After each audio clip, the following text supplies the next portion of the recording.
Good evening, Maine. This is Chuck Ellis, and you are watching the Muddy Waters podcast.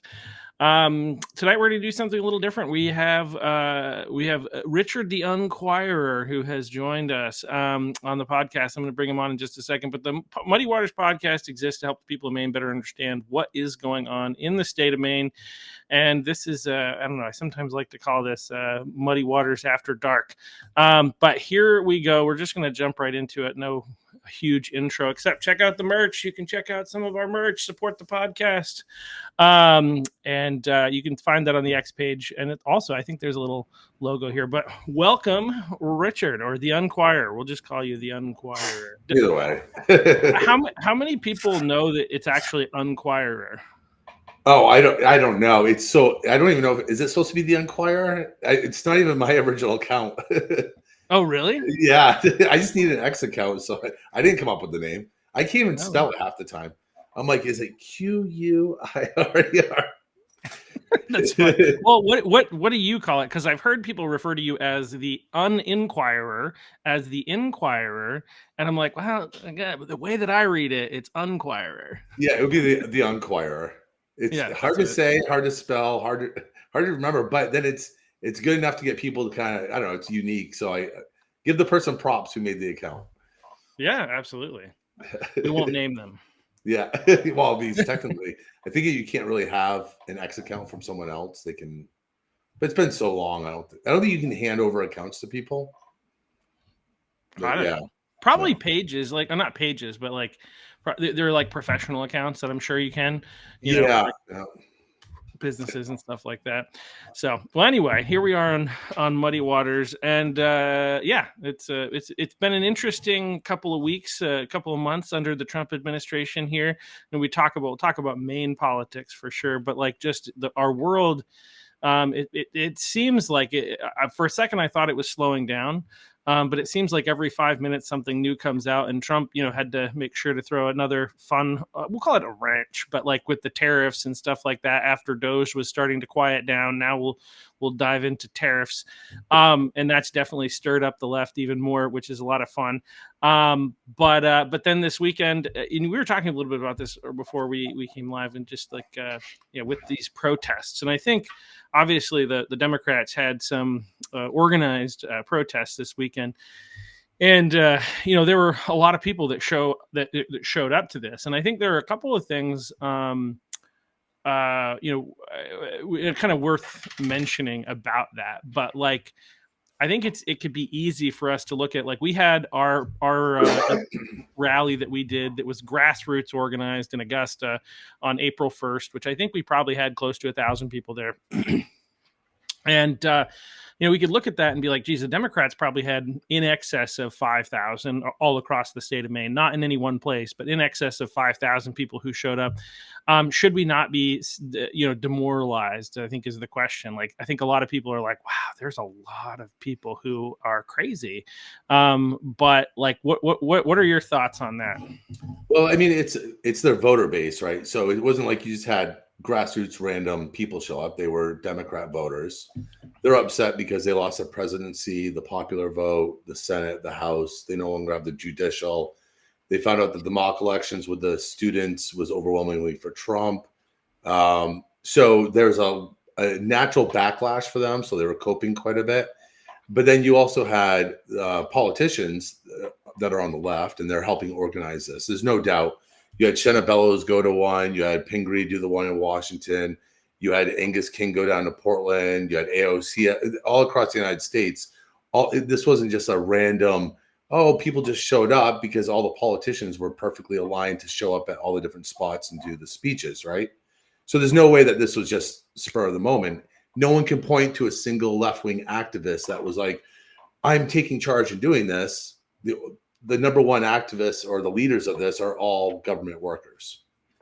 And just to kind of finish up with that, I had someone reach out to me, 3 weeks ago, that works at the shipyard down in Portsmouth, showing that they were actually advertising this protest. I have a screenshot of it where they actually sent it out to all the workers.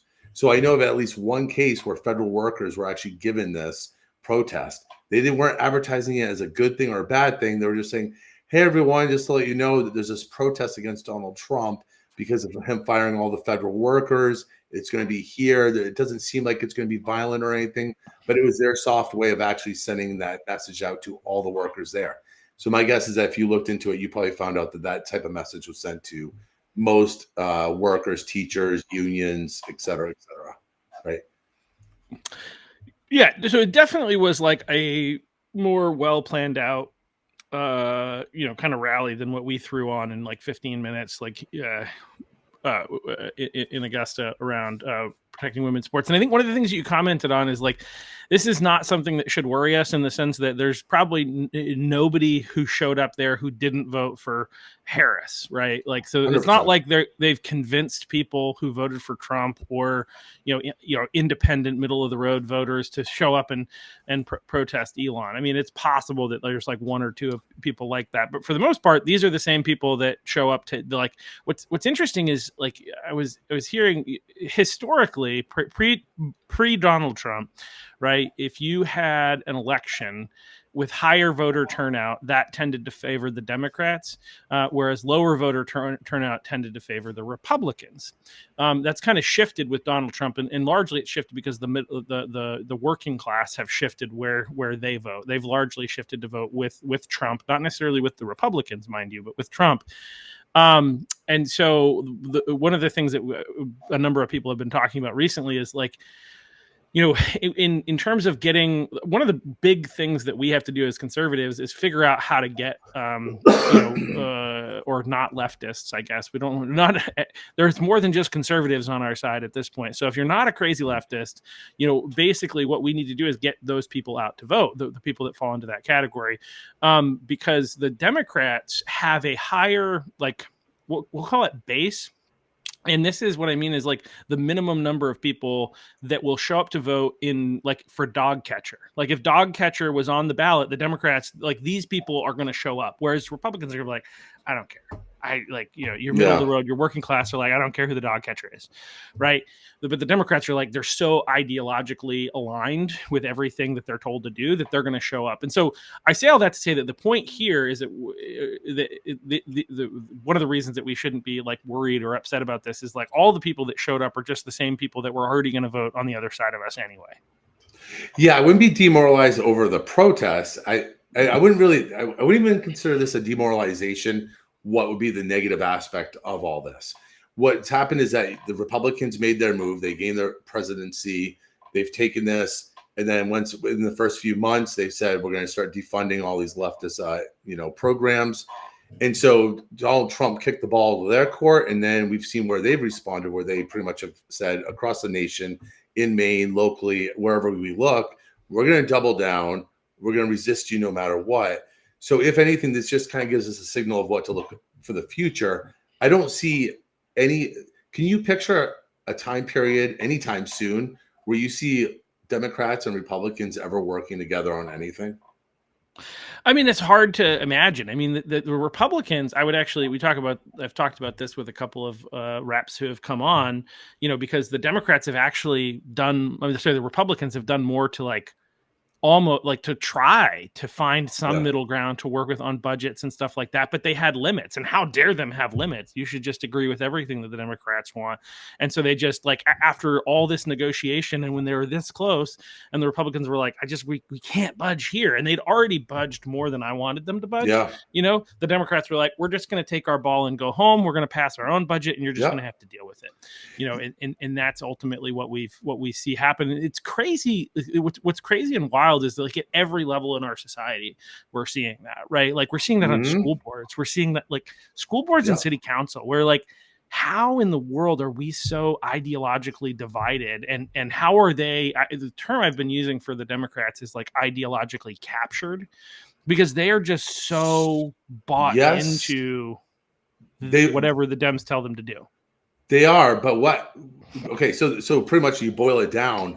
What you're saying is that they will not negotiate with Republicans on any ground, and that's true. We see that in like you said, everywhere across the board, local and state. Oh my gosh, federal.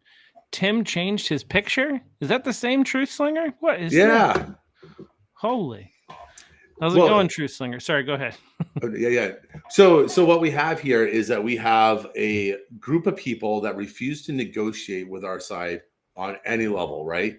Yeah. So okay. So you don't generally see that when you're allied or you're working or they're your neighbors. You see that when someone's your enemy. They treat the right as their enemy. It doesn't matter if you're Trump, Elon, anything that's on the right or conservative is the enemy. They don't look at us as, oh, you know what? Let's budge a little bit here. We're going to work with them. We're going to bring them into the fold. And Republicans are slowly getting this, and it's taking a while. They're finally realizing that the other side has been treating them like an opponent the entire time, an actual enemy. They've been boycotting our businesses, excluding Republicans for a long time, right? Yeah. So the only way that Republicans can do this is to also treat them like opponents and enemies. Because can you name a single instance in any way? And I know it's probably hard to just pull out your head at once, but locally, federally, state, when have you seen Democrats ever negotiate or work with a Republican in the past 8 years, 10 years on any issue? Yeah. And been like, you know what, and that's ceded ground.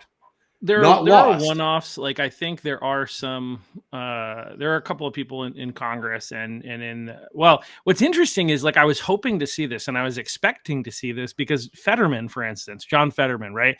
He's been making comments that, like, Trump's not going to be as bad as people think, and some of these things are actually good. And so I was expecting with, like, some of the Senate confirmation hearing issues that maybe we were going to see Fetterman, like, go against the ranks, but then he didn't, right? No. So he's used a bunch of words to make it look like, but he's actually not, in terms of voting in any way in line with the Republicans.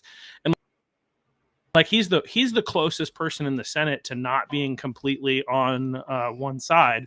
In the House, you have, I don't know the House well enough. I do know that Golden sometimes breaks ranks, but very rarely, and it's very strategic to make it look like he's a moderate so that he can win. But you don't really have people breaking ranks nationally, and when it happens here, I mean, I think back of the people who did back in during Biden's administration. You get Kristen Sinema. I bring this up frequently on here just because I think it's worth noting how they treat people who disagree with them. So you had Kristen Sinema and Joe Manchin, who both, like, were holdouts on some of Biden's agenda items, and they were treated like garbage to the point where both of them decided that they didn't want to even be in office anymore. And both of them, I know Sinema before she even left office, and then I believe Manchin as well, maybe after they both left the Democrat Party. I'm not 100% sure on Manchin, but because, like, they were just treated so poorly. And so, yeah, I mean, when they do have people who are willing and willing to step out of line, but these two weren't negotiating. To your point, though, these two were not aligning themselves with Republicans. They were just refusing certain elements of the Democrat agenda financially after we had already, like, I mean, if they hadn't held off, like, we've seen what inflation has done, right? They were holding back more spending bills. Yeah, well, and so like, imagine if that's how the new right has formed. So a lot of people have a hard time defining what the new right is. The new right are disaffected Democrats that have fled their party and joined forces with the right wing, right?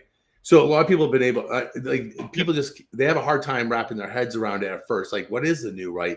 Is it this or that? Well, it's people like Jordan Peterson, Tim Pool, the Weinstein brothers, Tulsi Gabbard, RFK, Trump, everyone that used to be Democrats, but then also merging with right-wing individuals. Yeah, so you've kind of created this new force. That's what the new right is. And so the only way that I've seen effective to actually get people on our side is just have them speak out briefly or just a little bit about their own party, and they will be slaughtered. And they'll either, like you said, they'll step down, resign, and not join the Republicans, or they actually will finally give in and just be like, you know what, you guys are crazy. But how do you see this? Yeah. How do you see this actually going away, though? Like, in 10 years, do you ever? Divide? How would this ever be solved? Yeah, I mean, that's kind of the question. Like, we're in. I think the first person who kind of used these words for me were ideological civil war. I think was Candace Owens, and who knows whether or not she's headed off the deep end. But it was like it was the first time that those words had been used. But we're basically in this ideological civil war, and I don't know. Like I don't know how we walk away from this broken agenda unless, like, okay, so I think of like World War II, right? And you have like the Nazis, right? You were never going to convince a Nazi while Nazis controlled Germany that there was anything wrong with the Nazi party, right? You couldn't, because similar reasons, right? If they know that if they change allegiance in any way, they're themselves going to be arrested and tortured, and their family members and all that other kind of stuff. All their stuff's going to be taken away and given to other people, right? So you're not going to be able to convince somebody in the moment. The only way that you can convince these people of the brokenness of their ideology is to destroy it. Right. And so the only way this goes away is if the Democrat Party is destroyed as it's currently known. The only way this ends is because, like, what the Republican Party essentially represents right now. It's not perfect. It's broken, right? But what it represents, the right, as you were saying earlier, is essentially historic American values. Like, right? Like it's not even the Republicans. It's a group of people who are Republican, independent, classic liberals like that. If you can't actually be a classic liberal and be a Democrat right now. Because classic liberalism is based on this idea of diversity of thought. And the Democrat Party does not care one iota right now of diversity of thought. They care about the diversity of, gender, sexuality, skin color, nation of origin, like all this crap that doesn't matter. Obedience to the party. They care about obedience to the party. The single rule. That's what it is. That's But when they talk about diversity, that's why I was bringing that up. And yes, number one thing is obedience to the party. One of the fun things, I was watching one of these videos of some of the protests around the country, and there was this guy who was interviewing. I think what's funny about this, so there was a black dude who's interviewing a white guy, and Elon Musk comes up, and they're like, he's not even an American. He's from South Africa. And it's like, well, actually, he is an American citizen now. So for number one, that's kind of weird, but also like kind of just think about what we're saying here, sir. But anyway, like this idea, like, I mean, the party that doesn't care where somebody's from and wants anybody to be able to be elected unless that person is on the other side of the aisle. And then, oh, he's from South Africa.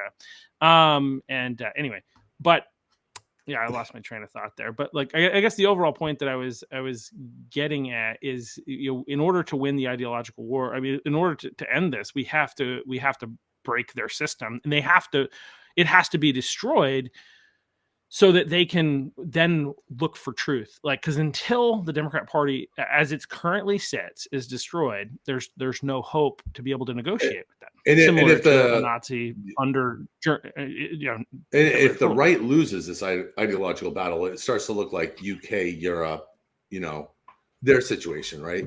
Where the left, the Democrat socialists, we'll just use that as a blanket term.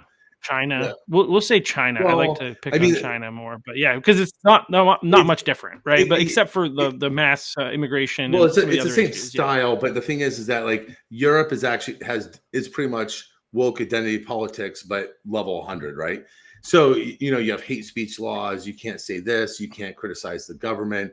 If you're a right winger, you will be imprisoned. Like they're trying to ban the AfD party, which is the right wing party in Germany. Le Pen was just 4 years in prison, but will be house arrest, and she can't run for election.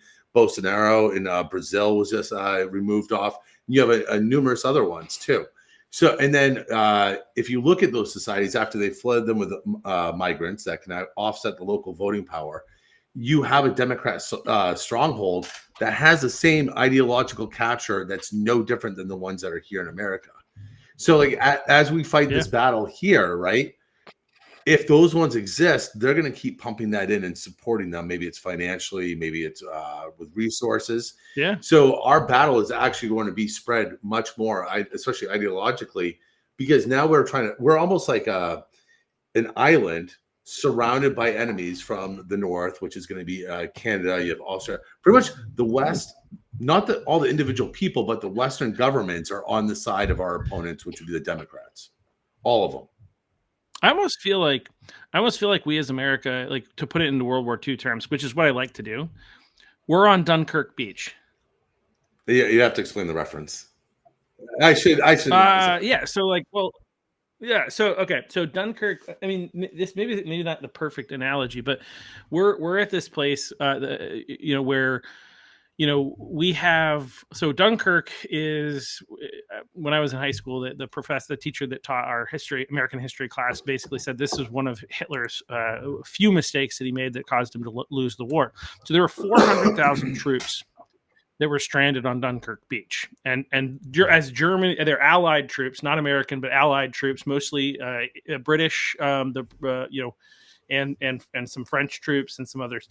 And basically, Germany had just rolled over everyone, taken everything, and then surrounded these 400,000 troops on the beach. But also, their U-boats controlled most of the sea, and then the Luftwaffe, their air force essentially, was patrolling the skies. And so basically, like they had these people like stuck there, and there was Churchill was hoping to get like 40,000 of the 400,000 and rescue them, right?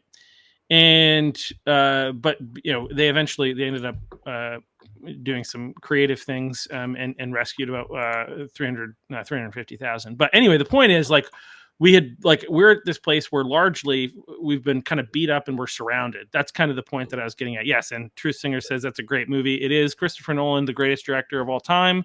It's one of his movies. I highly recommend it. But anyway, the point is, like, we're at this place where we're kind of like flanked on all sides, and we have to figure out how do we make progress, right? First, before we make progress, though, similar to in that movie, you need to just survive. Mm-hmm. So first they had to survive, and so they ended up retreating. They ended up successfully utilizing like pleasure yachts. Like Churchill did this operation where he sent out he commandeered all the pleasure yachts in Britain and sent them over to collect the soldiers. That's how they rescued the people, right? Because all the boats that they were sending over were getting sunk by the U-boats, and they weren't really anyway. So the first step is we got to survive, right? And so that's where we're at right now. We're kind of trying to survive, and then from there we can strike out and try to be able to gain ground worldwide. But we're kind of alone in this. We don't really have any allies outside of like Argentina. Well, okay, sort of. I mean, he's been okay. Let's look at this. Let's say Trump's in the same wavelength, and he's going. All his advisors are saying we're in this ideological soft like culture war, that civil strife. He has to, on a world stage, he needs to establish allies. Argentina, you hit one for sure. Saudi Arabia, he's been getting close with. He has to have one there, right? He has to double down on Israel as much as possible. If you actually remove any allies within the Middle East and you let them all fall, then the Islamic State's going to take hold, and then they can funnel all their resources to help the left here in America. So Saudi Arabia, you have Israel. Then you're going to have to do Japan and South Korea, which he's actually put a lot of moves into that, because that ties up and distracts China. At the same time, if you're looking at this and you go Europe, he's feeling the waters and going Europe and Canada might not be my allies. Their governments don't ideologically share the same values as I do, and J.D. Vance kind of proved that when he went over there. Right. So that becomes an interesting thing. So what would you do? You would go, okay, these guys might not support me if there is civil conflict in America. We don't have any manufacturing here. The only way I can get manufacturing here is by putting tariffs on, getting those things back into the red states, and then also defunding and crippling the blue states by actually taking funds away from them, right? Hypothetically, if you were preparing for a possible like conflict, my path would be to do exactly what Trump did. Go make as many allies as you can that aren't normally close allies to the actual left, which would no longer be Canada, UK, or Europe for the most part. You might have individuals and groups there and parties, but actual full countries would have to be Japan, Argentina. El Salvador would be another one. So, I think India would be one for a variety of reasons. No, he's actually done, and you're not wrong. So actually, I was just talking to my wife about that. And India, Poland, and then Romania. So, and so a little bit. So those are a little trickier. But when it comes to like ideological warfare that's going around, he's trying to disrupt as much as he can from who would be allies with the radical left or the Democrat socialists. Because the Democrat socialists that share the exact same vision and ideology have complete institutional control in Canada, UK, Australia, and Europe.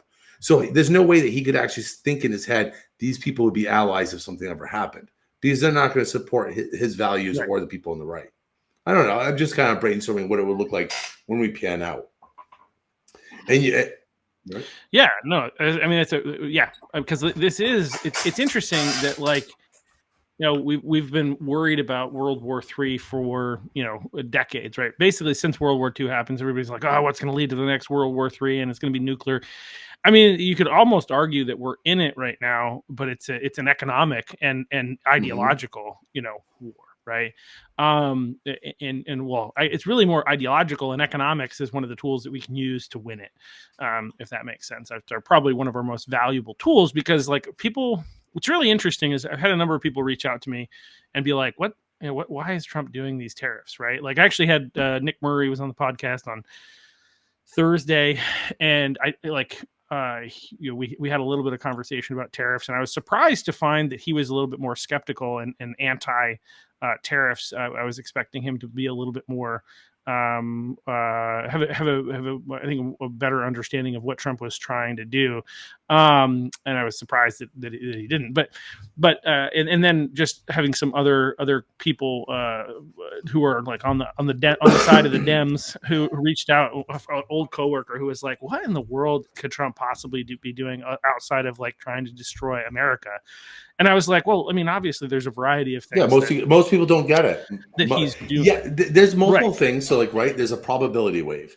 And what we do is we can assign a percentage value of what it could be. He could just be trying to get factories back here, but there seems to be a concerted effort to defund blue states and to pump up and put factories. Because let's just say, hypothetically, you were to have some sort of civil conflict. The red states don't have the manufacturing capabilities of tech, chips, and vehicles, and steel. Steel's huge. All the things and oil, obviously. So those things are actually very specifically being focused on to then be brought back to the red states, which they don't have a manufacturing base anymore, and that has actually crippled them, because all they have is just bodies. That's it, right? And farmland, which is good, but the entire ports and stuff are controlled. Like, so if you look at the map of the United States, it almost seems strategically purposeful that the blue states or the Democrats went around all the ports. They went all around the Great Lakes. They secured the Northeast. They took the entire West Coast, and now they've had the entire red states surrounded, aside from Texas and Florida. But then those ones they're definitely trying to move into. And so the red states have actually been completely surrounded by the blue states, who control almost all ports of entry. And who knows, this might just be for voting and people like to live on the coast, but I think there's actually more to it than that.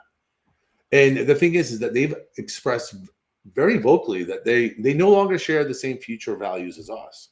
One of us is going to have to back down and lose. But the problem is that they can't just. I've never seen an instance where the leftists just back down and go, yeah, you know what? I'm no longer an ideologically captured leftist, and I don't care about those things anymore. And then not only that, but you have the entire backing of the Western world behind you. So Trump, I could be easily wrong, but I think that there's a chance that he's strategically trying to set this up to reinvigorate the actual red states, which have been crippled and gutted, funds taken away and directed to the blue states. He's now doing the opposite after seizing full control of the House, the Senate, the judicial, the popular vote, the presidency. He has the support of the military, gutting the DEI, removing that stuff. Yes, that's popular, but it's also purging them of any ideologically captured leftists who, at least on a soft level, we are having that friction where we do have domestic terrorism. There's no doubt that firebombing Tesla and other cars is a form of domestic terrorism, right? 100%. And so we're at that point in the timeline, and I don't see. I just can't. I guess no one. Every time I ask someone, no one can give me a clear picture of where they suddenly sees people going, okay, you know what? We're going to come back together. It's outright destruction and destroy and decimation of your right wing counterpart. And not just demoralize like UK and Europe. So they didn't have to actually do anything more than just saying, hey, if you speak out against any Democrat socialist policy, that's hate speech, right? They tried doing that here on a cultural level where they could attack you. If you even said, well, I don't really support this mass immigration. It's only you're a racist, you're a bigot. I don't really support having these government policies about this LGBTQ stuff. Oh, you're a transphobe, you're a bigot, you're a homophobe. right? So they took the cultural thing that we're experiencing here, and they actually codified that into law. You can look it up. They arrest people en masse on the right. Yeah. So what they've done is we've seen a further stage of what the Democrat socialists would look like. They're willing to imprison, jail, arrest, take away free speech, and create a one-party system rule that exists. That's pretty damn like terrifying. Yeah, Malevolent. yeah. That's malevolent. Yeah. Yeah. So like, and we see this, like literally they're calling for this, like leading up to the part of the reason that Trump won in 2024 is not, as some of the Trump worshipers would like to say, is like all of this love for Trump. I think that was a piece of it. There are a lot of people that do like Trump, but there's an incredible fear of what the Democrats would do with power, right? Like they literally were in public talking about limiting free speech. They were seeing free speech as being a problem. Yeah, of course. Right? They were saying this publicly. What's been wild to me is a lot of the things that people suspected and accused the Democrats of leading up to before Trump was elected, right? And before, maybe you say before 2020, since 2020, they've been saying publicly. Yeah. Right. And it's this type of stuff. Like, we want to arrest and jail. They like largely wish that Donald Trump had been assassinated. Yeah. Oh yeah, of course. Right. Most of them openly said that, like, too bad he missed. Like things like that a lot of these people said. And we still don't know what happened. Like, how did that guy get there and do that? We still haven't heard that, by the way. I would love to hear more about that. Like what I don't think that information will be released. That's going to be taken on a personal level behind the scenes, right? So like, if you found out information that they are doing this, let's just say you're Trump and you go, I want to say, let's just say this is just one path. This might not even be what's happening, but let's just say Trump's looking at all this, has the same conclusions that we're coming to, and he goes, they're not going to back down at all. They're going to keep coming after us. They're going to try to jail us or put us in prison. They're going to fire, try to assassinate me. They're going to do what they did in the UK and Europe and start imprisoning Americans. So, and this circles back to the tariffs, where a lot of people are like, why are they doing the tariffs? Well, a tariff, you're going to find the 50 countries, you're going to place the tariffs and say, listen, I'm going to match you one for your tariffs. And if they don't back down, you just revealed who you are. Are you an enemy of our side, or are you an ally? And then you're going to have people that are willing to work with Trump that are like, yeah, absolutely, I'll drop the tariffs and we'll just keep working together. So what you do is you expose your enemy, and then also you pull the industry out of your enemy's base if they refuse to back down, and you bring the industry back into your area, which is crucial if you were to ever have some sort of like civil conflict. The right's biggest weakness, and I've always been calling this out, is that they no longer have industry or infrastructure. You could never actually deal with an impact like that, because Europe and everyone else that's not your allies controls everything, right? So where would, let's just say hypothetically, a huge civil war broke out, Trump wouldn't be able to manufacture anything whatsoever. Nothing. The not much. Red states have been completely gutted. And but the blue states, even if they didn't have the manufacturing equipment, Europe could manufacture for them. China could manufacture for them. Mexico can. Even Canada. So they actually, on a global stage, outpower the right. But in America, the right outpowers them. So if you were in an isolated bubble and the left had no outside influence, they couldn't even touch the right. Because the right has obviously military-age men, generally lean more right-leaning. More of the male, combat roles are right-leaning. So if it was an isolated bubble, there's no way that they could win. But when you look at a global scale, the Democrats and the Democrat socialists have far more of an edge than the right does whatsoever. And so all the moves that I'm watching, I'm like, he's trying to position himself globally, locally, statewide, and defund and try to destabilize the left and the Democrats as much as he can within the country. Because maybe he's not planning to ever have that, but if we were to experience that, we'd be screwed if we didn't have industry. How would you get like who would you end up getting stuff? You can, if we split into a civil war, he's not going to call up Canada and they're going to start shipping stuff to him. One of the Mounties might, No, no, Canada. Yeah, no, but it's not even based on what, like, collectively or individually what people think. It's whoever's in charge of the government, right? So yes, right. yeah. So Yeah.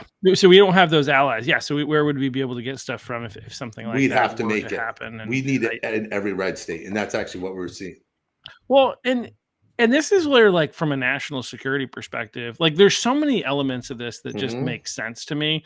I know that a lot of other people don't understand it, and they're like, so aside from what you're talking about, but just one of my major critiques on Clinton, Bush, Obama was how they basically pushed manufacturing out of the country, which they kept touting this, like, oh, trade deficit's actually really good for the U.S. economy. It's like, if you can't do math, I guess you might think that, but if you actually understand anything at all, you would realize that, like, if a country is spending more money than it makes, eventually that country goes bankrupt. And because we're dealing with different countries' currencies, what that looks like is severe inflation, and other problems. And that's effectively what's been happening as a result of the shifting of manufacturing outside of our country. So from an economic standpoint, we absolutely need to stop the bleeding. Otherwise, there is no hope for a future for America. That's like a fact. Right. There are two things that Trump is trying to address by this. One is, like, the reality, actually three things aside from what you're talking about. But one is, like, that we're being unfairly treated, that everybody else is taking advantage of us to our detriment. And this is why we've seen the middle class disappear. But they're also, like, they're tariffing, like, Canada has so many tariffs on the US. And we had none on them up until recently. I mean, they had stuff where they were tariffing us at 300% or over 200%, right? Just absolutely wild. And we had no tariffs on any goods coming in from Canada. How is that a trading partner? And the same is true of many of these other countries, like Europe, especially when it comes to automotive, a number of different things. American companies essentially were put at a competitive disadvantage in their own country and in every other country, right? Like, that's part of what Trump is trying to address. But he's also trying to address this deficit, right? Like, the deficit is actually a real problem. If you don't understand that, then again, maybe we could do an episode on economics, and we could teach people, like, how big of a problem this is. Like, go to I think it's nationaldebtclock.org or something like that, but look up the national debt clock, and you'll realize that not only are we like 38 trillion in debt, but we have $2 trillion. But the only people that care about that is on the right? So, like, pretty much, but then what's the point of even talking about it? My point is, like, it needs to be addressed, regardless of whether or not people are smart enough to realize it's a problem. It needs to be fixed. That's my point. And that's what Trump's trying to do. I think part of what he's trying to do with both Doge and with tariffs is to address that to some degree. The third thing is trying to bring manufacturing. We need manufacturing to come back to the United States. Like, that's just from a national security standpoint. Like, to your point, we need to be able to produce stuff here. Like, in the event that some sort of a global conflict or any type of conflict happens, we can't afford, especially when the reality is, like, does it look like, from an ideological standpoint, do we actually have allies, or do we have a bunch of people that have just been using America and taking advantage of us, and harming us in the process, and people here just not realizing it because it's this slow bleed. We don't really have much in the way of allies outside of what you've kind of talked about, or we've talked about. There are some allies out there, but there are not a lot of them. Well, not even about them using us, because even allies are going to try to get the upper hand in a deal. So you can't really look at that. Sure. We're talking about, like, ideological. If the Democrats do get into power again, like really get into power, won't they just dismantle everything that Trump's done and put back? Absolutely, because it's all been done with EOs. That's the problem.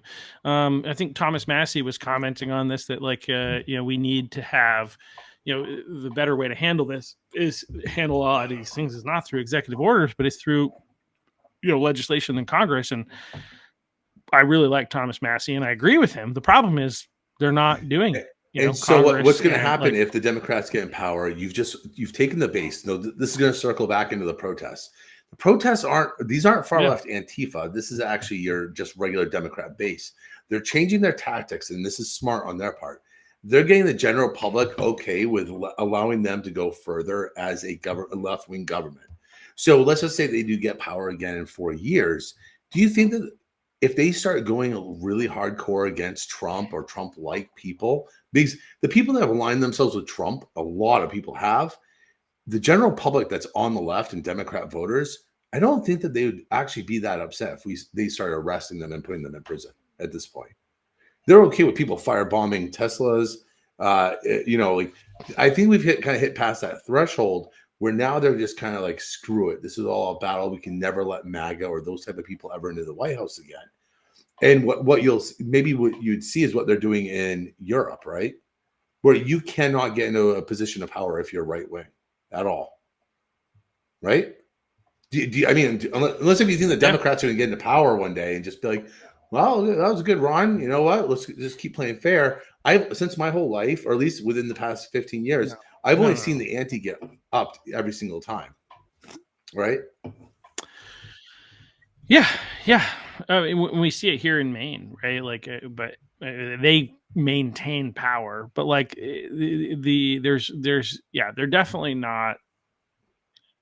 They're always advancing, right? Like if you look back, we could go back 60 years, right? They've been at this game for 60 years. Yes and right? no. First, they take over major, yes, like the socialist, the communist issue, right? Like they took over higher education and they've slowly infiltrated that and educated people and used those people to infiltrate basically every level of our infrastructure, all of our institutions. So like they is a kind of like how did anyway, not necessarily the Democrats, you're right. But, so that small group infiltrated everything and they started doing that. And how do you get the people to follow in line, right? You offer them the ring of power. And so the Democrats, the voting base, don't want to lose, right? So they're saying, listen, because a lot of these Democrats weren't socialists, nor would they ever normally like any of these ideas. But they say, listen, if you want to stay in power, you're going to have to follow these rules and you're going to embrace socialism, authoritarianism. We're going to get rid of the capitalism.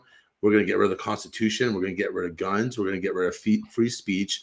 We're going to do hate speech laws. We're going to do hate crime enhancers. We're going to weaponize everything. And that's how you get the general populace to go insane, is that you offer them the power. Well, right.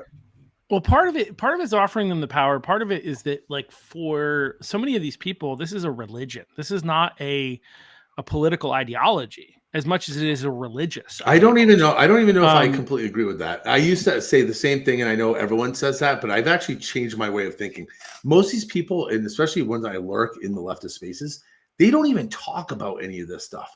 They talk about socialism. They talk about power. They talk about freaking ending capitalism. They don't sit there and talk about the stuff that we see, like the cliques and other stuff. Yeah, there are people like that. They use it as weapons to shut us down and attack us. And that's why people on the right are like, they sit there and they make clips and they go, oh, look at this guy. He's an idiot. He can't even defend his point. And they make these positions, but they don't realize that these people are looking at them as enemies, and they'll use any tool and swap any position anytime they need to. And I can show that with a million different things. I don't think most of them look at it as a religion. No, I don't think they look at it as religion. So, and Truthslinger said they will not stop, and they will not. It will always escalate. And I think I agree with that. But like when I say that it's a religion, I mean like religion is more than just like having something to worship, right? Really? It's like for them, if you ask them, where do you find hope? Right? What is it that is going to fix the world and make everything right? It's their political ideology. It's not God. It's not, and so that's what I mean when I say that they see it as religion. So, but I had another point and it went away. But yeah, I think it's going to be difficult. But I think they're also.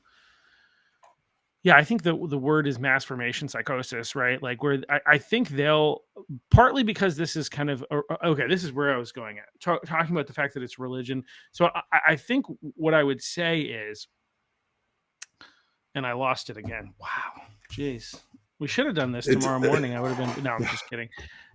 But I think it's No, you're there. You're there. It is. Okay, so what happens? You know about like grasshoppers and locusts, right? And where the term berserk came from, right? So what happens is that grasshoppers, when there's too many of them, they'll start rubbing against each other in their legs, and they actually go through a metamorphosis where they actually turn into almost a different animal. And you can look this up, and you can actually spark it if you can rub them for like it requires an insane amount of time. And what happens is that they almost become possessed, and it's like a mass psychosis where they actually fundamentally physically change, and then they turn into locusts and they go berserk. And you can look it up. And then they just go throughout the lands and they destroy it. And and I think humans, obviously, we're not grasshoppers, but I think that humans have a weird collectivist thing that's very similar in that we fall in.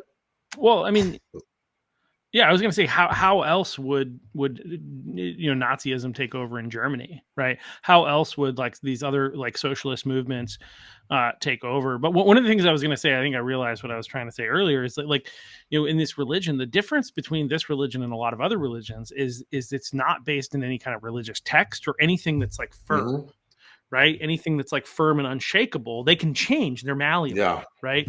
And so, like that's why they can also hold like contradictory ideas in the same hand, right? It's like the whole 1984 thing, like 2 + 2 = 4.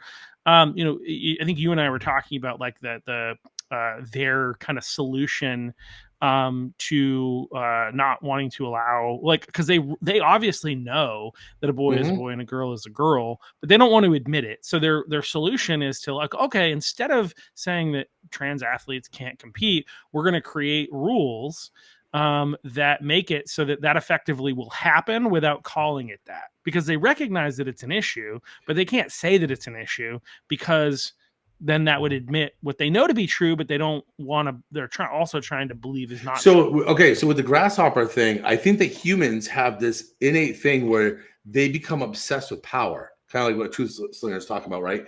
So what happens is that when they have the taste of the blood and they realize that it's in front of them, they go berserk. You can see it with the communists, with the communist revolutions. You can see it with the Nazis. You can see it with all over human history, where it's dangled in front of them. And I think that there's like a natural mechanism for humans to fall into this, where they just go, they look at the other side as the other, and what's being dangled in front of them is power, your ideas. And if they were to do it, I think they would drop 90% of the crap that they put forward.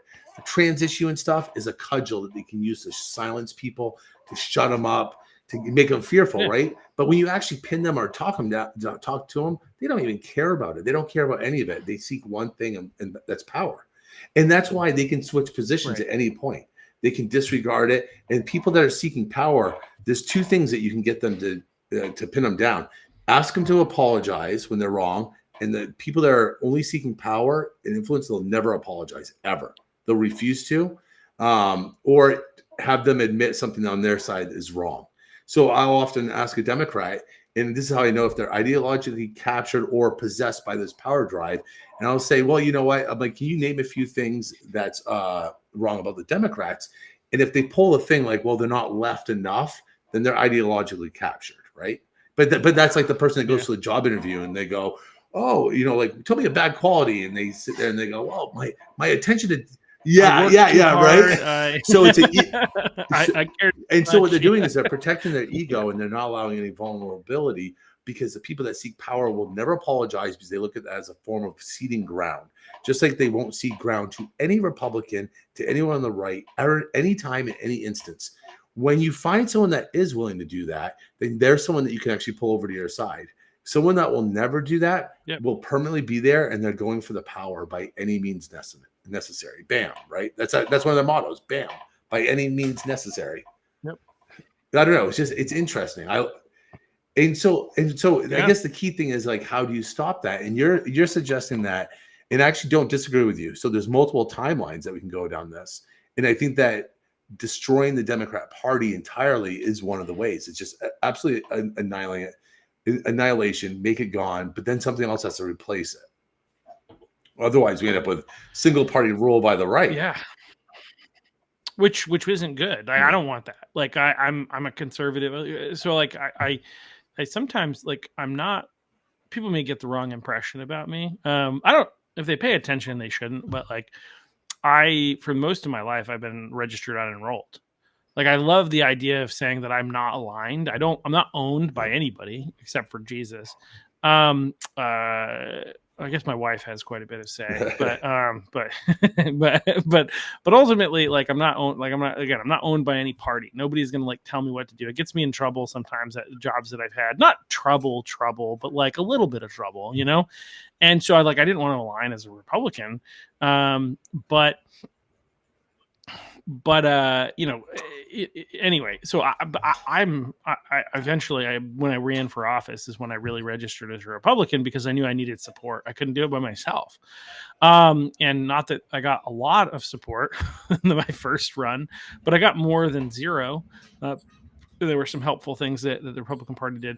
But you know, like I tend to be, I'm a more conservative person, the Republican Party. Anyway, right now, like if you're going to be in a party, there's only one party that makes any sense at all, you know, and that's the Republican Party. But I would actually prefer a Democrat Party that actually had some sense of morals, some sense of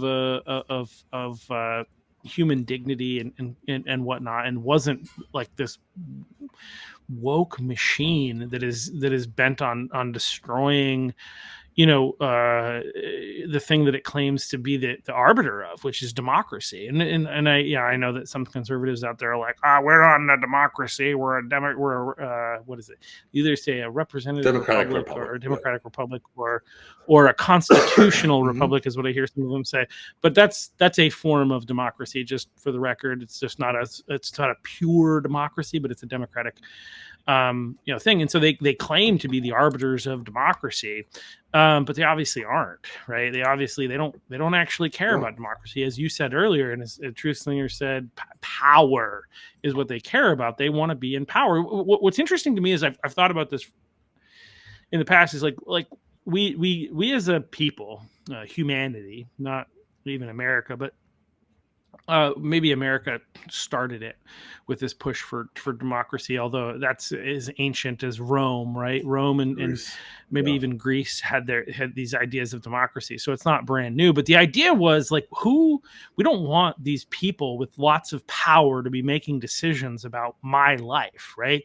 And so the idea, in order to flank that, was a democracy or a republic where we actually had a say. We actually have a say in how our world is governed, right? And so this is the point in the podcast where I say the number one most important thing for you to vote in of small elections, like these are the ones where you actually have the most impact. That's how our republic was set up, was that you would have the most impact on the things that are closest to you. Unfortunately, too many people don't engage in the local politics. But anyway, but this whole republic, right? This idea was created so that we wouldn't have lords who ruled over us, right? And right now, I feel like the veil has been lifted, and the reality is this idea of democracy was just another tool by the powerful to make us think that we had more of a say in what was going on in our lives, while they actually control things by pulling strings behind the scenes. Well, which is what it feels like. I mean, when they go around in the world, they don't try to install democratic republic, right? They try to do direct democracy, which is just that's what Greece did, and Rome actually tried to correct itself because it saw what happened in Greece. That's what led to the city-states, where they could actually rule over the countryside and suddenly use them as servants and slaves. They could actually move resources however they wanted. The popular vote is actually a problem that was recognized by people all throughout history, and that's actually when Rome created. They were the first democratic republic, and they wanted to actually try to stop the consolidation of powers, because what they saw happen in Greece. But then Rome itself failed to actually block some certain things, and then as we enter the Dark Ages, the monks actually preserved the knowledge of the democratic republic in Rome. And then when America was founded is actually when we took those principles that were passed on throughout the years and then try to actually create more safeguards against consolidation of power, which we expanded upon. But then the problem is everyone. Then we failed. We were doomed to. People called it out all the time. The weakness is every Yeah, it's a human thing. It's in this imperfect world, we're always going to every system, everything that's set up is eventually going to fall. Every powerful nation, every whatever is always going to fall. And I think for us, I think a big part of what led to it, I mean, the Ron Paul people will say the Federal Reserve and some of those types of things, but I also think like, we have like anti-monopoly policies, right? We have a lot of things in our Constitution that shouldn't allow a lot of what's currently going on to go on, but it does because people who have the power and authority to be able to address it choose not to, right? Like, should the president be issuing all these executive orders? Well, I mean, there is a way that we could stop him from doing that. If you don't like the idea that a president, I don't love executive orders. I think that's a piss poor way to govern a people. But the reality is, they're not doing any. Number one, they could easily stop those things from happening by passing legislation, and they're not doing it. Yeah, right. And so as a result, like, because they could, like, if they pass legislation, then that limits how the president can act, but they don't do that, right? And anyway, yeah, it's an interesting. Yeah, because I mean, we're like, I guess right now we're all kind of in limbo, waiting for the next phase of things, right? So like, I mean, we're seeing small stuff like California passing their crazy law about the speeding, being the equitable speeding tickets. Equitable speeding. I was thinking more about Colorado. Colorado too, but equitable speeding tickets. I think was it Gavin Newsom that signed it in? It's based on your income, which is actually one of the worst things that could possibly happen, because what happens is that suddenly, if you can start looking at punishments based on your economic status, you can start basing your punishments based on other things too. So well, like, what if you don't make any money? It would be reduced by quite a bit, like prorated down to like 90% of the cost, I think. It's just not worth. I mean, they're not gonna pay. Well, no, but it's not that. What you're doing is you're opening so everyone's supposed to be equal under the eyes of the law, right? Right. And right. Right, because otherwise you can have multiple tiers of justice. So what they want to do is they want to put a crack in that, and they can go, and a lot of people are going to jump on that when they go, well, yeah, you have those rich people that can keep speeding, blah blah blah, and paying the fine. Well, they can't, because they're eventually going to lose their license, right?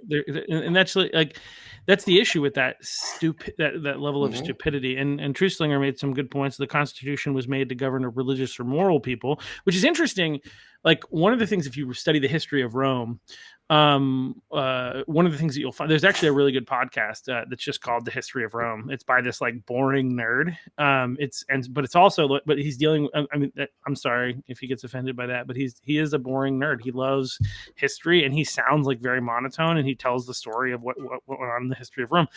And Rome started actually as a religious people. Like, religion was actually included, which create with what tends to come with religion, even if I don't agree with their type, right, is a basic moral value or moral code that is the undergirding of the nation. And so Rome essentially had three things that held it together and made it the most powerful nation in the world at the time.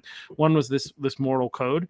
The second was a strong military, which was largely volunteer, actually. Like, most of in the early days of Rome, the military was actually the wealthy, because in order to be in the military, you actually had to buy your own equipment, or whatever. So you had to have money to be able to serve in the military, which is interesting. But they had a strong military, strong morals, and then the Democratic Republic, right? And that's kind of what made Rome strong. And when Rome began to fall was actually when the religious element started to fade. And so it's interesting to Truslinger's point. And I can't remember where we were at prior to. I got distracted with that. Good point. But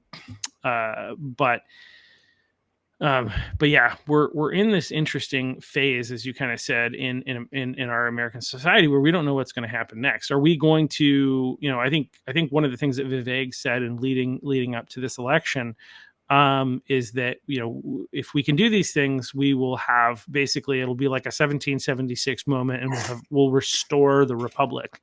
And the question is that what's going to happen, or are we going to go in the other direction, and are we going to head toward the fall of the empire? That's essentially the question, because like it's really one or the other. There's no like I can't imagine a third option at this point, because if we fall back into the hands of the Democrats, they are going to destroy this country. And like, with all the things that we've talked about, but they're going to destroy this country, and like we will fall. Like, I sometimes refer to, I don't like, I'm not a prophet, so I just kind of take that for what it is. But like, I think when you look at like the biblical foretelling of the book of the story of the Babylon falling, when you look at that, I will not say that I think that the United States is Babylon of the end times in the Bible, but I will say that it's the Babylon of today, which means it's the center of world power and influence, and specifically economically, economically and militarily, like we are the most powerful and have been for a long time. And eventually every empire falls, right? This is just a reality. America will not exist forever. Whether the end times come or whether another 1,000 years comes before the end, if you believe that. But at some point, America will fall before that, right? And so, like, at some point, America is going to fall. So, are we headed there, or are we going to have a reprieve where we kind of revitalize the republic and, limp on? We'll say, hopefully, better than limping, but for another 100 years, 50 years. I don't think so. I think that you can never really go back. Like, a lot of people want to cling on to what we had during the 1776 moment. I don't think that's even possible. I think that the left is making it impossible. So what you're going to have is that they're upping the ante to the point where they're saying they're entering the well, if we can break them, this is where I would say is if we can break them, right? And some people have said that maybe this is what Trump is trying to do. A good friend of mine was making this comment. What Trump is trying to do, because the Democrat Party right now has an approval rating of 26%. Mm-hmm. Last I heard, it went from 29 to 27 to 26 is some of that. I'd never followed it before, but now it's news, I guess. But that's pretty bad, right?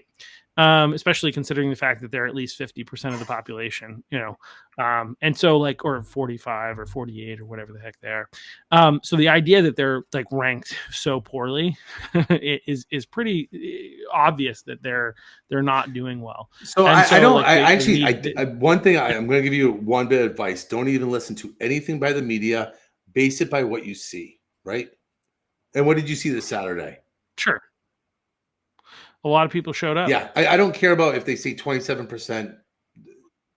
Well, these are people who are dissatisfied, right? So your Democrat voters. Okay. So you're telling me that if they put forward someone that's like a Democrat hero, AOC, that they wouldn't all flood out to vote for her? Oh, yeah. They would. This is so. I think there are some that wouldn't. Like, so here's the thing. I don't think, like, what would it take to cause the empire of the Democrat Party to fall, right? We think about these things, and like right now, it looks like everybody who's a Democrat is just so like at this point so ideologically captured or whatever, or focused on power, whatever it is, and it's like it's immovable. How are we ever going to get those people to leave? But like, I think that there's a domino effect that at some level, if they are able to, like, if they're like, there are some people that will wake up, and if enough people wake up, it'll become a domino effect. And so, and we'll see all these people who, I mean, we already talked about the fact that a lot of these people are so, they will change their perspective to win an argument, and say contradictory things, right? So, like, I think that there's a world in which they realize that their perspective and it becomes so untenable and so disapproved by the majority of the public that people begin to peel away. And once you get a few people like that begin to peel away, but I think that change can actually happen. But to your overall point, I don't trusting the polls. Like, I don't see that. I don't see only 26% of people would vote Democrat. What I see is, like, you've got a lot of Democrats that are upset with their own party, but like Bill Maher, who he loves to get ratings by critiquing his own party, but like he's always going to just vote Democrat, right? Like, it doesn't matter. Hitler could be on the ballot if he's a registered Democrat, and Bill Maher is going to vote for him. So I mean, so what you can do is inside your head, you can actually set up some flags to know if you're moving in that direction, right? And one would be that you'd start to see the Democrats in scale, in real life or school board meetings, wherever, they start to actually negotiate and work with the Republicans. That would be a signal, right? Yeah, we haven't seen it. We haven't seen that yeah. anywhere locally in any location anywhere in America that I've seen, and at all. So right, so they double down. We see them going out to the streets. They fully support the left. They have the full support of Europe and in Australia. So I mean, I guess once you see that happening, or if you do actually do see people not going out to the street. So like if let's just say they had a protest and only a tenth of what showed up last time showed up, right? You could be like, they're demoralized, they're done. I don't know though. I guess we're in uncertain times where they're going to go. They're using these protests. We'll know more the next protest and the protests after. If they keep growing, then I would be worried. If they just kind of taper off or start to fade, then I wouldn't worry about it. Yeah, well, I mean, I ultimately think that what Trump's doing, both in terms of like utilizing the tariff thing as a trade negotiation to get people to remove tariffs, I think, or bringing back manufacturing to the U.S. and helping tackle the deficit. I think if these things are successful, and I believe they will be, in one form or another, it'll be hard for them to gain momentum, right? Like right now, because the stock, I mean, they use a tool that the stock market is dropping and egg prices are still not coming down. Yeah, but when Trump was in office the first time, they were going at him, even when things were going good. They were, but like, okay, so if you look at, because I used to watch not MSNBC, yeah. I've never watched that, but CNBC, when we were in late 2019, early 2020, like everybody was basically agreed that Trump is going to get reelected. Wait, what? For 2020? Everybody basically, yeah, in early 2020, before COVID hit, right? Before COVID hit. Like basically everybody's like, yeah, things are going so well that we're just going to bite the bullet. No, but what I'm saying is that even when Trump's first 3 years before COVID even hit in, right? The economy was doing perfectly fine. There's no issues with that, but they found every excuse to go after him, no matter what the situation. I don't think. Oh, they're still going to go after him, but like it doesn't sit well with like the middle of the road voter, because like that's what this is all about, right? The independents, which I feel like the Democrats. I don't know. I just feel like the Democrats have done a better job hitting the independents, generally speaking, than Republicans. Partly because they set the stage for what is permissible behavior and speech and all that other kind of stuff, and so they have these like controls where they manipulate people into being on their side. But yeah, and I just lost my train of thought again. This has happened a lot tonight. But I think, but the point that I'm getting at is, I guess, you can't win people over to your side if the data and the reality of life is just so completely opposite to what they're saying, right? You can believe the lies if things are bad. You can always believe that, okay, this is what's causing it to be bad. But the only way that they were able to beat Trump was with COVID, because things were going so well economically prior to that. If COVID doesn't hit, Trump wins, and probably in a landslide bigger than what he won in 2024, right? Because everything, because he had proven that he was right, and that the tactics that he was putting into place, they were actually beginning to reduce the deficit. Was actually something that had started to happen in early 2020. And the country was headed in a very positive direction, and then COVID hit, and with that they were able to use some of what Trump did in response to COVID, as well as COVID itself, and his when I say in response to COVID, I don't mean his actions, I mean his behaviors and the way in which he talked to the media every single day. I think he thought that was good for his popularity, but it actually was not, right? And they used that against him, and then they also, because they had so much more material to be able to use against him, and then also they were able to blame the economic things that happened as a result of COVID, which was not Trump's fault, obviously, against him.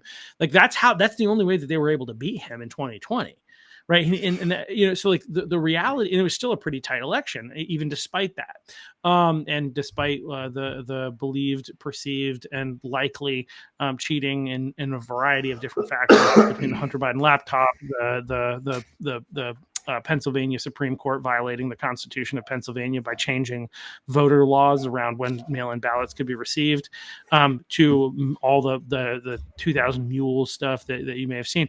So, like, aside from that, like, they wouldn't have even been able to be in range to be able to do something had it not been for like the fact that they had destroyed the economy, right? So, like, if things pick up and start going well as a result of Trump, they won't be able to pull in people from the middle. They won't be able to convince people on their side. And so, but do you think that's what's going to happen? I think things are going to go. I think so here's the reality. Like, it's within the realm of possibility that I think many things could happen. I think, like, a lot of other countries are very ideologically against what's going on in America right now. However, there's economic realities in their countries. And if they hold fast and try and bar us and hurt us, their own people are going to, like, get pissed and freak out, right? As their economies begin to struggle more and more. They won't blame Trump. They'll blame Trump. Sure, they'll try to blame Trump, but they'll also blame their own country. It's like one of those things where initially, right, they may blame Trump, but then they're going to be like, well, freaking negotiate with him.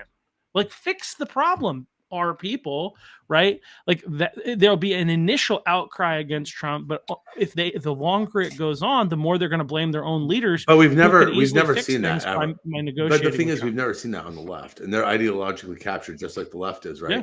And they're willing to actually sacrifice. But some countries will cave. Some countries are not ideologically. No, but let's just just say that all the ideologically captured ones, like Australia, Canada, UK, Europe, Western Europe, all of them, all obediently follow the exact same structure of the Democrat Socialists here. No difference, right? Why would they not look at? They don't care about their people. No, but the thing is that they don't want the left to lose in America either. They don't want Trump to look good. So my prediction is that we're going to start seeing a lot of them doubling down also, just like we see on a small level, local level, state level, federal level. You're going to see people, certain obvious ones, like you're probably going to see Saudi Arabia, Israel, you're going to see Argentina, those ones, Japan, willing to work with Trump and bringing things down. You're going to see the other ones not, because if they allow Trump to win this, you have to realize that they're.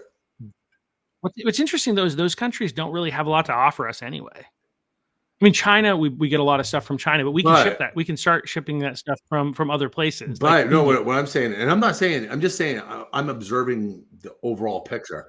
So, yeah. I understand that they won't back down, but they're rich. Western Europe's pretty damn rich when you combine. Look at their governments. Their governments are further in debt per capita than the United States government. They will. But to think that they don't. Their economies will bankrupt. To think that they don't have enough pull, they can't. Okay, let's just say that they love the woke ideology and the politics and the Democrat socialism and the power as much as they do here in America, right? They can't allow Trump to successfully do this economically, because what it'll do is it'll shake the Democrats in America, show the world that he's better, and then that will actually cause all of them to lose power within their structures, right? So you have an incentive by the ideologically captured left all throughout the world to make sure that Trump doesn't win this, right? And so I'm not saying that he won't. I'm just saying that that's where we're at. Yeah. And not only that, but you have the cartels, you have Mexico, you have China, you have Russia, you have quite a few people that have a lot to benefit if Trump loses. And so I think that we're going to be in for a turmoil, absolute turmoil. It'll be really interesting to see what happens. I suspect that some of these countries will back down. I understand what you're saying, that generally speaking, historically, these ideologically captured, like the DSA and stuff like that, these people won't back down. But like when the rubber meets the road, so when they backed, so you said, have they ever backed down? The answer is yes. So when Trump basically pushed them to say, you need to contribute per capita a higher percentage to NATO, what did they do? They did it. Right. So there is a history of them, when the rubber meets the road, of them backing down by necessity. And I do suspect that we're going to see some of that. And it'll be interesting to see what happens for sure. But I suspect we're going to see that. I think that what the Democrats are doing is that they're going to have these rallies and these protests all the way until midterms. So they have a fired up base so that they can actually storm and take the Senate and the House. That's what they need, right? They can absolutely hamstring Trump. So Trump essentially only has what, a year and a half at the very, very most, before he has to start, people are going to be campaigning and doing everything else. So we have about well, that's why he has to act quickly in order to. We have to see the results before the 2026 election. And what happens if the Democrats sit there and they rally their base every single month and they get them out there and this is against Trump, against Trump, against Trump, and they build up a massive base to demoralize us and then also to boost their efforts. And because they're not doing it the same way they did it during like 2020. They're not burning down. They're purposely doing this. They're like, no violence, no burning things down. We have to look as American. They have to look as American as possible. Make sure you have American flags out there. Call them a king. Try to hit that middle ground area. Lots of old people. Just get your normal folks. Make it appear like a grassroots movement. And then what you'll see is you're going to see isolated and focused domestic terrorism that you'll see from the left, but they'll condemn it and they'll just sit there and say, so instead of doing like widespread looting and burning and stuff, I don't think you'll see any of that this time around. I think I know exactly how they're going to do it this time. And it's going to be different than how they shocked everyone the first time around. Well, intentionally. I was sorry, just for fun. I went to X, and there was a post with Charlie Kirk that was saying that 50 countries have already reached out to Trump to negotiate. Yeah, and they might. That's the thing is like if he pulls this off, like he could literally go above all of it. And maybe like UK, I would love it if the UK was like, we're going to drop all this crazy woke stuff, all the hate speech laws, because right now the Democrat Socialists, it's the Labor Party, right? So I just call Democrat Socialists, but all the far left governments, for the most part, control all those governments from Canada to Australia to the UK, Western Europe, all across the board. So like I would love it if I saw them all start collapsing. Absolutely. But I think it's going to be interesting. It's definitely going to be interesting to see what happens because we just don't know. We don't know the future. If we knew the future, but my hope is that he's gonna at some level he'll be successful in this. I think we need to bring manufacturing back to the United States. The degree of his success will be in question. And again, will we win in 2026? And if he doesn't do something dramatic, we have no chance of winning in 2026 because there's historically backlash against whatever the sitting president is in the midterms. That president's party, generally speaking, loses.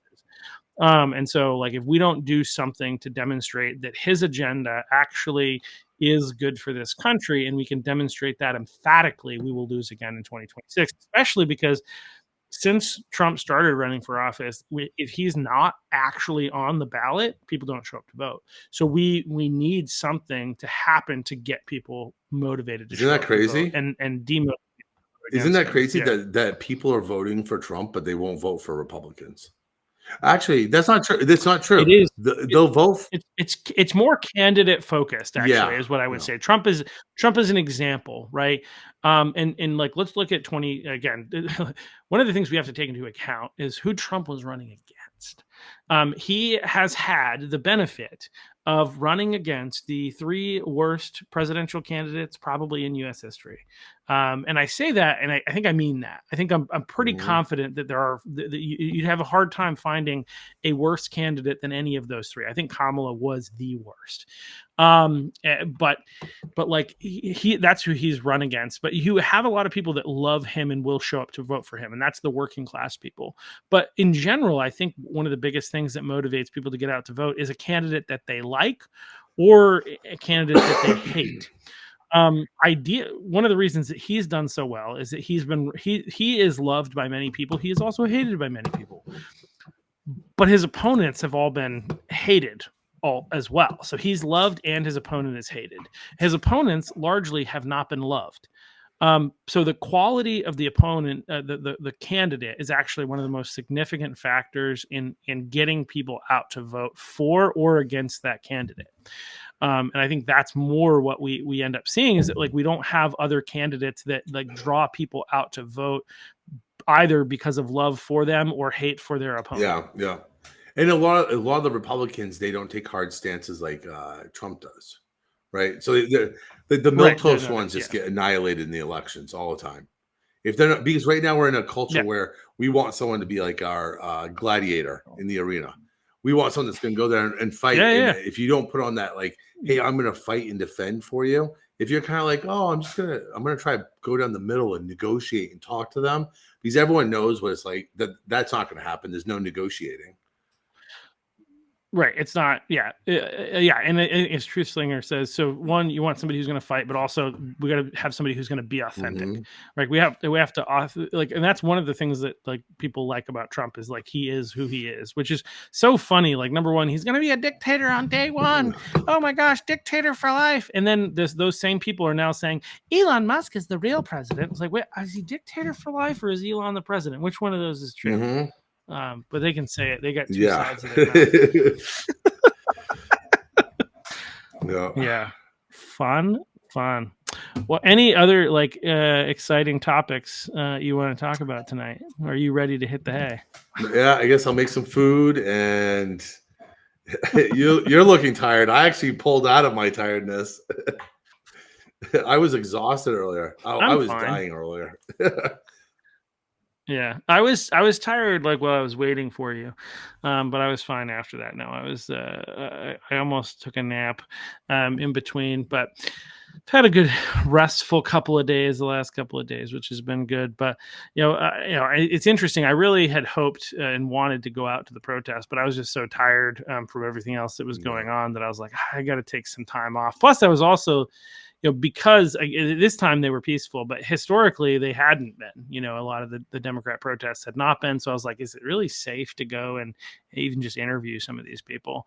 But anyway, thanks for being with us, Truth Slinger. It was fun. I agree. Have a good night. But yeah, so I mean, I think the bottom line is we have to make sure that, because I think I was thinking about this myself, is like, should we be worried at all about how successful, quote unquote, this protest was? And I think the answer is no. If they continue to build and grow and we end up finding a bunch of people who were independent minded, having been having fallen into the tune of what do they call it, the siren song, then we should be concerned. But right now it's just a bunch of Democrats. I've heard people say that you can't find one man between the ages of 18 and 24 or 34 or whatever the heck it was at these rallies. It's mostly white women and not older white women primarily, but it's more than that. But yeah, a lot of it for sure. We'll see what happens. Yeah. We'll see what happens as time goes on, but hopefully at the next one we'll get out there and interview some people and it'll be fun. Yeah, I think you're going to see, because the Democrats don't have institutional power on a federal level, they're going to be running this and they're going to use this as their vocal soapbox, their protest. It's because, I mean, you've been doing this for a while, and before we go, can you name one left-wing activist, organizer, leader of the modern day social movement that is not a politician or media? There's I guess depending on how you define media. There's this like one annoying like young guy named Harry something that has been on like Tim Pool and a couple other places, and he's been like, "Are you a Republican? You must be all mad about the fact that what Trump's doing and stuff like that." I mean, but like he's not organizing any of this stuff. He's just like, but no, I mean, the short version is like, they don't have like the Tucker Carlsons, the Joe Rogans, the,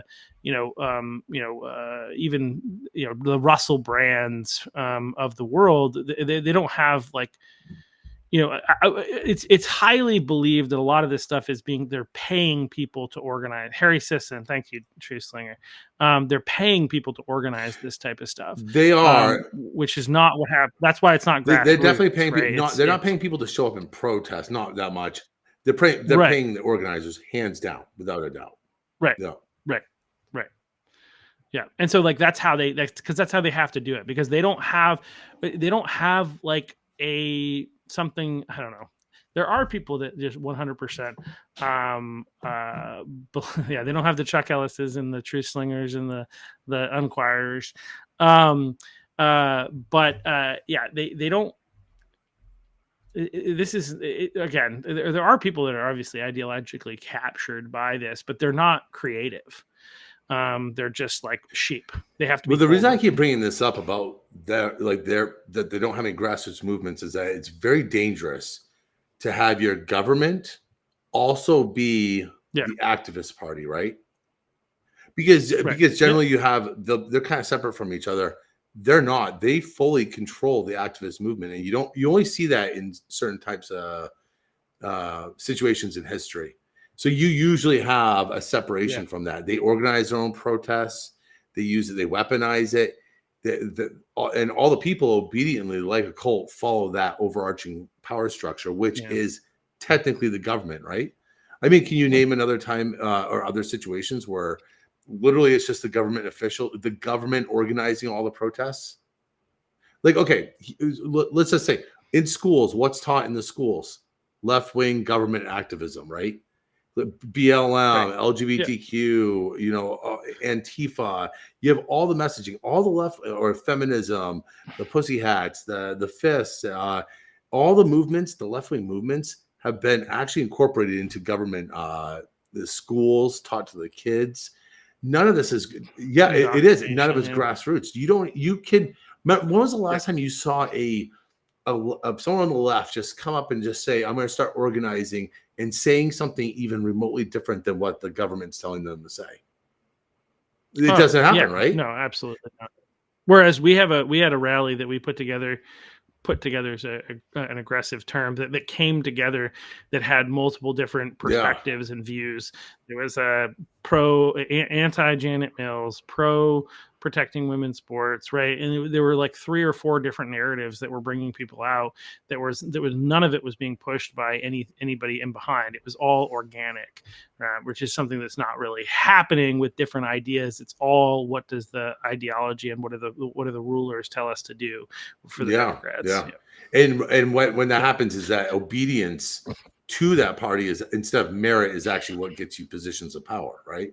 So like it's CCP or if you're in Soviet Russia, it's not your merit, it's how obedient and moving up in that power structure. That's what the Democrat party's become. Who can be the most obedient to that, and that person will be raised and elevated as long as you're obedient to what's being said.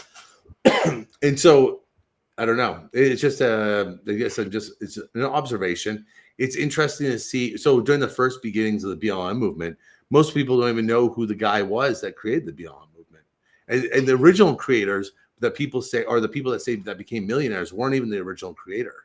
You can watch videos of BLM activists saying that they were pushed out by Democratic operatives, that the movement was hijacked. You had a lot of grassroots organizers in the very beginning that were all pushed aside and taken over. And they did same thing with like the fourth, fifth wave feminism, the LGBTQ movement. Everything was actually hijacked by the Democrat Party. This new system that's gone there and gobbled it up. I don't know. It's just interesting. And then they force it upon everyone in the schools and the youth. Yeah.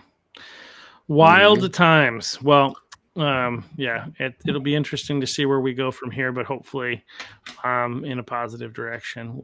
Time will tell. Yeah, once we see a single Democrat not doubling down, that's when you know you're breaking, right? Even on the lowest level, we can't even get a school board member of the left to even break down at all, right? They're not. They're doubling down across the board, even on the smallest scale, against the president of the United States and executive orders and constitutional law. If we see that break is when we actually know that we're making ground. Yeah, well, let's hope it happens soon. But until then, we will keep fighting. Regardless of what happens, we'll keep fighting. And as Truth Slinger says, we got to take back the schools. We have to. We have to, in order to have a future for the children of America. So, all right. Well, thanks for coming on Unquirer and for everything else that you do and finding really great clips and other different things from around our state to help people know better what's going on. Actually, Tim's right. Tim's right. We did win in Augusta. We won to a degree. I mean, they've backed down to a degree, but to your point, like we get them to back down a little bit, but they haven't fully backed down, right? Did they change their anti-bullying policy? I don't think so. They agreed with Title IX, but at the same time, they're also, in their other hand, still holding the main Human Rights Act, right? And so, like, it's this, it is a win, and we need to celebrate it, but it's not a complete win. We still have much more that we need to do there. And before we go, what do you think about us chasing policy after policy that takes us tens, 100 hours of manpower just to possibly budget a policy, when they put 1 hour of effort, which is a single vote that's obedient to the system?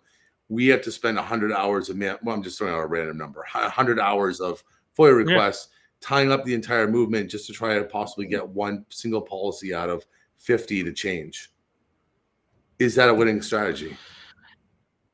Yeah, I mean, it's a great question. I think we've got to do something. We've got to push back in some way. And I think, like, it's one of those things where, an avalanche starts with just a little, and we need to start an avalanche, essentially, is what we need to do. We're not, because we're not up against something small, we're up against something big, and we need a huge shift in our direction. And that's one of the things, is like, if we're taking all of these things as individual and separating them out from everything else, it can feel like, geez, that's a lot of work for just one thing. But the truth is, everything's connected. And if we can begin to seed doubt in some of the people in the middle, and mobilize non-voters, as Tim is saying, and a number of other things, like if we can build, if we can start to build in a positive direction, like, a lot of it might feel like we've made no progress for a while, and then all of a sudden it's like it all just gives way, you're right, and like that's what we've got to keep building for, and hope. You are right. You are right. I agree with that. Otherwise, we just give up and go home. Well, no. What I would say, I can't do. No, I know, but I think we do have to think of, like, something like somehow bigger that we can do, because I think, to your point, like, we're not making huge swaths of progress, right? And so if we've got to find a way to like make a bigger impact, essentially. I would agree with that. So yeah. Cool. All right. Well, thank you. We're going to end now. Thank you for True Slinger hanging out for this whole time, and a number of whoever else watched. But we'll check us out. I'll be back here again tomorrow with Aaron Chadbourne. Aaron Chadbourne was a senior policy advisor to LePage, and is a really great guy. And it would be a fun conversation. So we'll check us out tomorrow. Ooh.